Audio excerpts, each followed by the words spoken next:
I don't know if people watch this. I'm a person of color. If you don't watch on YouTube, I'm first generation Canadian with an Indian descent and a Punjabi descent.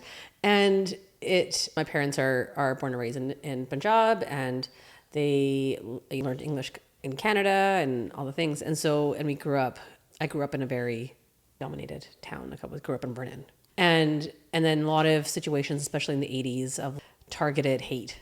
And then, of course, my young brain, pre-7, that's extremely dangerous. Mm-hmm. And to be like, well, this is my hometown, the place I'm born, and I'm being told to go home, but I was born here. It's really confusing. Mm-hmm.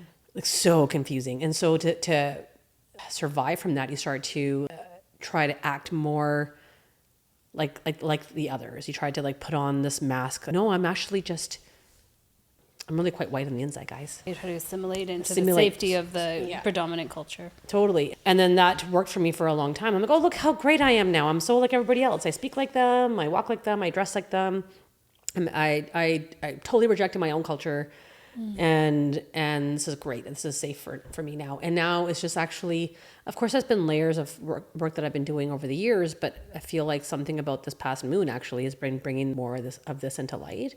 Of the most like deepest part of my wounding is that, because I see it still every single day. Mm-hmm. It's not something that has been like, oh, that was a long time ago, I don't see it anymore. It's never gone away in 40 years. Mm-hmm.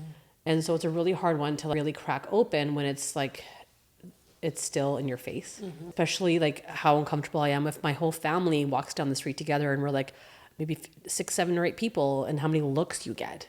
You're not going to get a look at, you don't get looks if there's 10 white people walking down the street. And so it's still, and it's like, they'll be like, oh, that was a long time ago. It's not actually. It's not, no, absolutely It's not. very much still alive. So it's like a hard thing. It's like a really tender place for me to be like, how do I let myself crack open the place that I froze on my inside when the world's still not safe? Mm-hmm. And so then I'm like, do I want to be that vulnerable? Do I want to be that cracked open? Am I ready for it?